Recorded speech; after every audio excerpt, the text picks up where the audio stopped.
نہیں کیا۔ نبی کے گھر کی ہے عزت، نبی سے سنتے ہیں۔ علی کے گھر کی ہے عظمت، علی سے سنتے ہیں۔ وہ جس نے معزز کیا گھرانے کو، حسین پال کے دیا جس نے زمانے کو۔ حضور کی گود میں 2 بچے تھے، ایک بچے کا نام ابراہیم ہے اور دوسرے بچے کا نام حسین ہے۔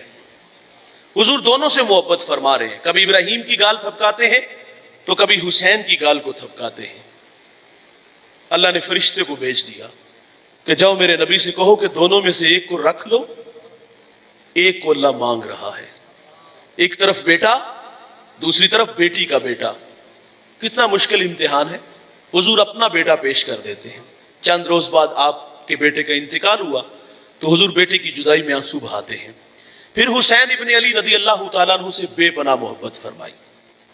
کبھی کندھوں پہ سوار کرتے ہیں، میرے نبی سجدے میں جاتے ہیں، حسین پشت پہ آتے ہیں، حضور تسبیحات کو بڑھا دیتے ہیں۔ حسین کی زبان حضور اس طرح چوستے ہیں جس طرح کھجور کو چوسا جاتا ہے۔ فرماتے اللہ میں پیار کرتا ہوں، تو بھی پیار فرما، جو ان سے پیار کرے اللہ تو ان سے پیار فرما۔ سیدہ کے گھر کے قریب سے گزرے، حسین کے رونے کی آواز آئی تو فرمایا اس کے رونے سے میں محمد کے دل کو تکلیف ہوتی ہے۔ بے پناہ محبت حسین ابن علی کو نصیب ہوتی ہے۔ بھائی جان غم کی کہانی نہیں ٹوٹی، سیلاب نہیں تھما، فرشتہ پھر آ گیا اور فرشتے نے آ کے بتایا کہ آپ کے اس بیٹے کو جان لیجئے کہ حسین شہید ہو گئے۔ اور پھر وہ مٹی حضرت ام سلمہ تک پہنچی اور پھر 60 ہجری کو یزید تخت نشین ہوا۔ اس نے ولید کو پیغام بھیجا کہ حسین ابن علی سے میرے لیے بیعت لو۔ رات کی تاریکی میں امام حسین کو اس نے طلب کیا اور آپ جانتے تھے کہ اس وقت میں یہ کسی سے ملاقات نہیں کرتا، بات خطرے سے خالی نہیں۔ دوستوں سے مشاورت چاہیے، انہوں نے کہا کہ 7 رفقا کو لے جائیں، حالات ٹھیک نہ ہوئے آواز دیجئے گا، یہ دیواریں پھیلان کے اندر آ جائیں گے۔ آپ نے جا کے بات سنی تو اس نے بتایا کہ کاتب وحی حضرت امیر معاویہ رضی اللہ تعالیٰ عنہ کا انتقال ہو گیا ہے، اب اس کا بیٹا ولی عہد ہے اور اس نے بیعت کے لیے کہا ہے۔ تو فرمایا میرے جیسا شخص چھپ کے بیعت نہیں کر سکتا۔ آپ واپس آنے لگے تو مروان بن حکم یہ نائب تھا، اس نے سرگوشی کی، کہا یہ تم کیا کر رہے ہو؟ بیعت لو، بیعت نہیں کرتے تو سر کاٹ کے دمشق میں یزید کی بارگاہ میں بھیجو۔ جب یہ بات کی تو کیا امام حسین جلدی سے باہر آ گئے؟ نہ بھائی انہی قدموں سے واپس پلٹے۔ فرمایا کیا بولا؟ تو اس نے کہا ہم آپس میں کوئی بات کر رہے ہیں۔ فرمایا میں نے سن لیا ہے۔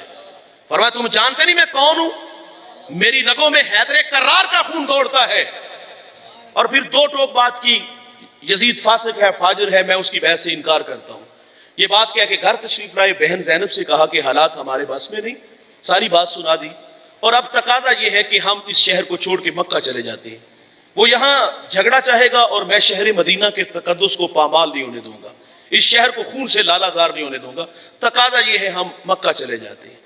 سحری کے وقت یہ قافلہ بارگاہ رسالت مآب میں بھی حاضر ہوا، اشکبار آنکھوں سے نانا مصطفیٰ کو سلام کیا، جنت البقیع میں ماں کے قدموں میں کھڑے ہوئے اور پھر مکہ چلے جاتے ہیں۔ سوال ہے بھائی کیا مدینہ چھوڑنا آسان تھا؟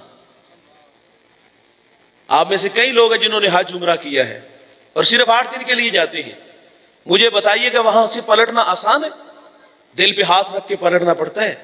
میں نے وہاں لوگوں کو دیکھا الٹے قدم ہوتے، دزدیدہ نگاہوں سے سونے محمد کے روزے کو دیکھ کر جس طرح روتے ہیں، تڑپا دینے والا وہ جذبات ہوتے ہیں۔ بھائی پلٹنا قیامت سے کم نہیں۔ ہم نے ایک صاحب سے پوچھا سناؤ حرمین کی کہانی، وہ کہتا ہے 2 لفظوں کی کہانی ہے، کعبۃ اللہ پہ پہلی نظر مشکل ہے اور روزے رسول پہ آخری نظر بڑی مشکل ہے۔ اتنا آسان نہیں مدینہ چھوڑنا۔ یہ تو وہ ہیں جو صرف 8 دن کے لیے گئے اور کچھ لوگوں نے وہاں ڈیرے جما لیے۔ امام مالک نے 40 سال روزے رسول پہ درس حدیث دیا، زندگی میں ایک حج کیا، فرضی حج ادا ہوا، اس کے بعد دوبارہ حج نہیں کیا۔ آپ قضاء حاجت کے لیے جب جاتے تھے آہستہ قدم اٹھاتے، جب پلٹتے تو دوڑ کے آتے۔ کسی نے کہا حضرت ہم نے دیکھا ہے کہ آپ جب مسجد سے کی مدینے کی حدود سے باہر جاتے ہیں تو آہستہ قدم اٹھاتے ہیں، پلٹتے ہیں تو دوڑ، کس کی کیا وجہ؟ فرمایا میں آہستہ قدم اس لیے اٹھاتا ہوں کہ اگر مجھے موت آنی تو مدینے کی حدود میں آئے۔ دوڑتا اس لیے ہوں کہ کہیں مدینے کی حدود سے باہر موت نہ آ جائے۔ یار امام مالک جب مدینے کی گلی بازار سے گزرتے دیوار کے ساتھ لگ کے گزرتے، کندھے زخمی ہو جاتے۔ کسی نے کہا حضور کے شہر مدینہ کے گلی بازار اتنے تنگ سوڑے تو نہیں کہ دیوار کے ساتھ لگ کے گزرتے ہو؟ تو آپ فرماتے یہ گلیاں بازار وہ ہیں جن گلیوں سے میرے محبوب گزرے ہیں۔ احتیاط اس لیے ہے کہ کہیں بے خبری میں میرا پاؤں وہاں نہ آ جائے جہاں میرے رسول کے قدم لگے ہیں اور بے ادبوں میں نہ لکھ دیا جاؤں۔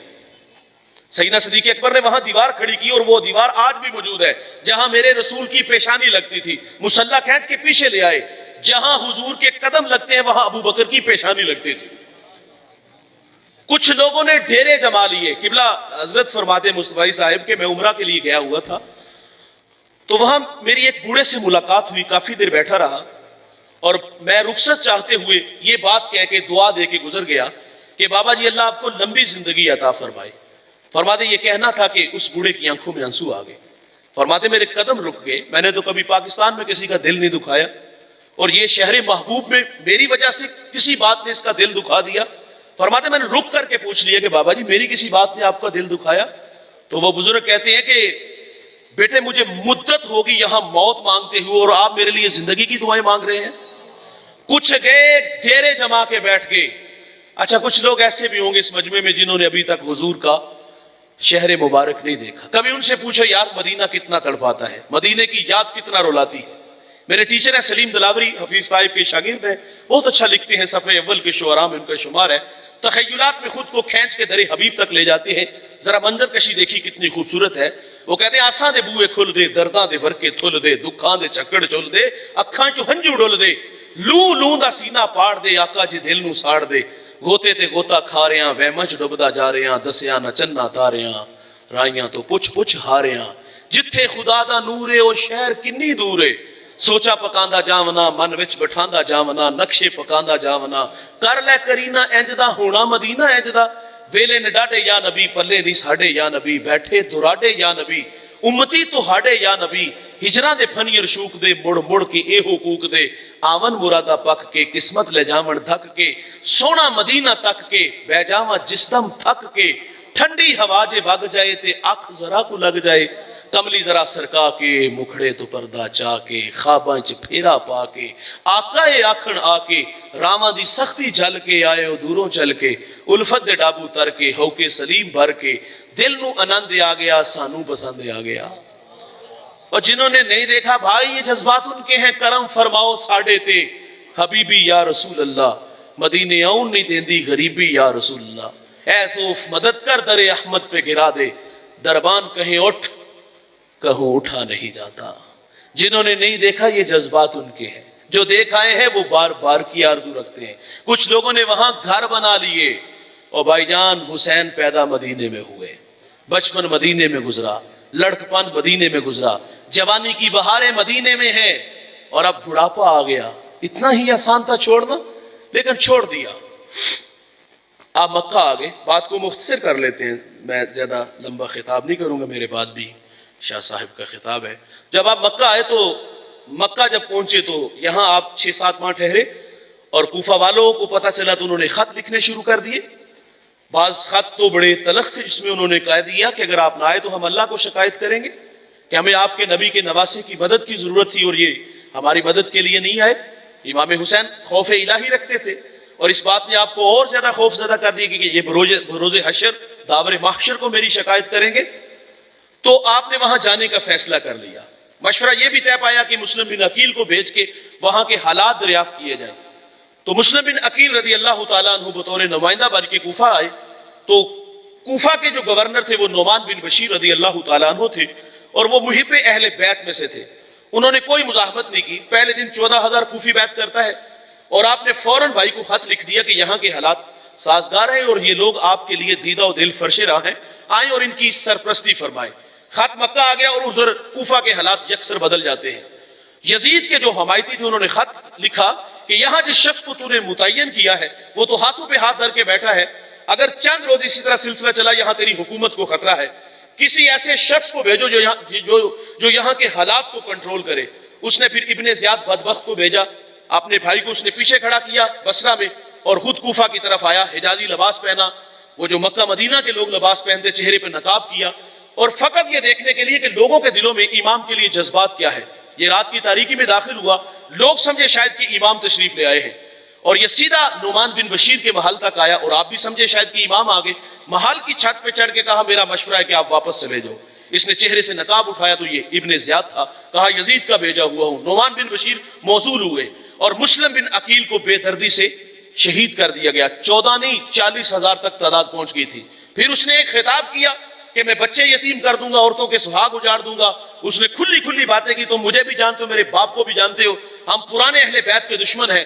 پھر وہی ہوا کوفی لا یوفی, ان کی بے وفائیوں کے تذکرے پہلے ہی بڑے مشہور تھے. 40,000 تھے بھائی. مسلم بن عقیل مسجد کی طرف آئے تو 1,200 بندہ پیچھے تھا, اور جب نماز کے لیے کھڑے ہوئے تو 500 بندہ تھا. جب سلام پھیرا تو پیچھے ایک کوفی بھی موجود نہیں تھا. مسلم بن عقیل شہید ہو گئے, اور شہادت کے وقت آپ کے یہ لفظ تھے, کوئی میرے بھائی کو بتا دے کہ میرے ساتھ کیا ہو گیا. تو ادھر سے امام نے آنے کا فیصلہ کیا. انہوں نے کہا, مشورہ دیا کہ پوری دنیا سے لوگ آئیں, آپ یہاں خطاب کریں, ہم یزید کی اینٹ سینٹ بجا دیں گے. لیکن آپ فرماتے میں حرم کا مینڈا نہیں بننا چاہتا, میرے نانا نے میرے کندھوں پہ کچھ ذمہ داریاں ڈالی ہیں, میں وہ وفا کرنے جا رہا ہوں. دوسرا فرمایا, مجھے انہوں نے خط لکھے ہیں, میں خوف الہی رکھتا ہوں. اور دوسری بات یہ ہے کہ آپ کی شہادت تو بچپن میں ہی مشہور تھی. ام سلمہ کے پاس وہ مٹی, اور حضرت علی ایک سفر میں تھے تو سر راہ ایک جگہ پڑاؤ ڈالا گیا, تو آپ نے پوچھا یہ جگہ کون سی ہے, بتایا گیا یہ کربلا ہے. تو آپ خیمے سے باہر آ کے رونے لگے کہ یہ وہی جگہ ہے جہاں میرے بچوں کو شہید کر دیا جائے گا.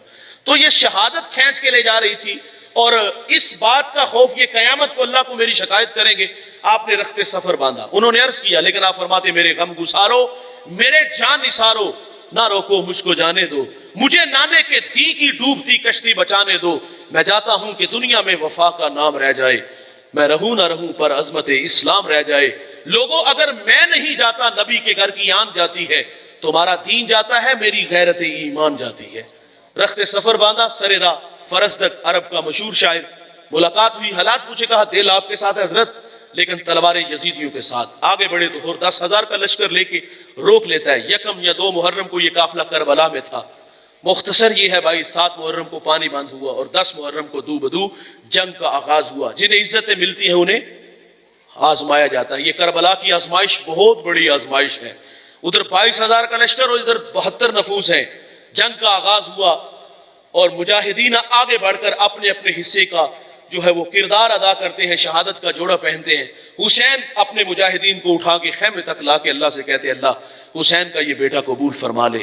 اپنا بیٹا جب میدان میں ہے نا, علی اکبر 18-19 سال عمر, ان فوان شباب ہے, اور دشمن کو گاجر مولی کی طرح کاٹتا رہا, اور واپس آ کے ابا جان سے کہا, ابا جان 2 گھونٹ پانی نصیب ہو جائے. تو دیکھیے گا اپنی خشک زبان حسین بیٹے کے منہ میں رکھ دیتے ہیں, تراوٹ آتی ہے, میدان میں اترتے ہیں. اب کے بار دشمن ظالم چال بدل چکا تھا, چاروں طرف سے گھیر لیا گیا, دور سے پتھر مارے گئے, دور سے تیر چلائے گئے. پتھر حضرت علی اصغر کی رخسار پر, لبوں پر, آنکھوں پر, سر پر, گردن پر بھی لگے ہوں گے. اور جب زخم زیادہ آئے, خود کو نہ سنبھال سکے, گھوڑے سے زمین کی طرف آئے, تو آواز دے کے کہا, ابا جی اپنے بیٹے کو سنبھالیے گا. ظالم آگے بڑھے اور پیدر وار کر کے حسین کے بیٹے کو شہید کر دیتے ہیں. اور حضرت امام حسین 56 سال 5 ماہ 5 دن عمر تھی آپ کی, بوڑھاپا ہے یار, اپنے جوان بیٹے کو کربلا کی مٹی سے اٹھا کے خیمے تک لا کے کہتے, اللہ حسین کا یہ جوان علی اکبر قبول فرما لے. اور 6 ماہ کا ننھا علی اصغر یار, 2 شاخہ تیر حلق میں لگا, خون چلو میں لیا, فضا میں اڑا دیا, کہا مالک میرا یہ ننھا پھول بھی قبول فرما لے. حضرت قاسم میدان میں آئے, 8-9 سال عمر, چھوٹی سی تلوار لے کے میدان میں آئے, اور 2 منٹ کے بعد اس بیٹے کو بھی انہوں نے شہید کر دیا. ہاتھوں میں لیا, خیمے تک لا کے کہا, مالک اس بیٹے کو بھی قبول فرما لے. عباس کے بازو کٹ گئے, حسین پھر خود میدان میں آئے, اور ظالموں نے چاروں طرف سے گھیر لیا. تیر, تلوار, نیزے, پورا بدن حسین کا زخموں سے چور چور ہوا, اور آپ گھوڑے سے زمین کی طرف آئے, پیشانی کو سجدے میں رکھا, اور کیا کہتے, مالک میں تیری تقدیر پہ راضی ہوں, بتا مولا تو بھی مجھ سے راضی ہوا ہے کہ نہیں ہوا. کہا مالک میں راضی ہوں, بتا تو بھی راضی ہوا ہے کہ نہیں ہوا. اس منظر کو حوروں نے دیکھا, کلیجے پھٹے ہوں گے. اس منظر کو فرشتوں نے بھی دیکھا ہوگا کہ مالک دھرتی پہ کیا ہونے جا رہا ہے. ایک وقت تھا فرشتوں نے کہا تھا, پاکی ہم بولتے ہیں, تسبیح ہم بولتے ہیں, انسان کو بنانے کی کیا ضرورت. تو اللہ نے فرمایا تھا, انی اعلم ما لا تعلمون, فرشتوں جو میں جانتا ہوں وہ تم نہیں جانتے. آج کربلا میں انی اعلم ما لا تعلمون کی تفسیر ہو رہی ہے. فرشتوں تمہارے سینوں میں دل, اس میں دھڑکنے, اس میں قاسم کا پیار, اس میں علی اصغر کی محبت, اس میں علی اکبر کی چاہتے ہوتی, میں دیکھتا کس طرح قربان کرتے. یہ میرا بندہ حسین ہے, سب کچھ قربان کرنے کے باوجود کہتا ہے, بتا مولا تو مجھ سے راضی بھی ہوا ہے کہ نہیں ہوا. اس منظر کو بھائی جان اقبال نے دیکھا تو خراج فاطمہ کو پیش کرتا ہے. وہ کہتا ہے, رشتہ آئین حق زنجیر پاس, پاست فرمانے جناب مصطفیٰ ورنہ گردے تربتش گردید میں سجدہ برخا کے اوپاشید میں. اقبال کہتا ہے سیدہ تیرے بابا کی شریعت کا پابند ہوں, حکم ہے کہ اللہ کے علاوہ کسی کو سجدہ نہیں, ورنہ اقبال کہتا ہے آج جی چاہتا ہے کعبے کی طرف رخ کر کے سجدہ نہ کروں, تیری قبر کی طرف رخ کر کے سجدہ کروں, کعبے کا طواف نہیں تیری قبر کا طواف کروں, کیونکہ جو کام تو نے کیا ہے, جو کام تو نے کیا ہے وہ دنیا کی کسی اور عورت نے نہیں کیا. نبی کے گھر کی ہے عزت, نبی سے سنتے ہیں.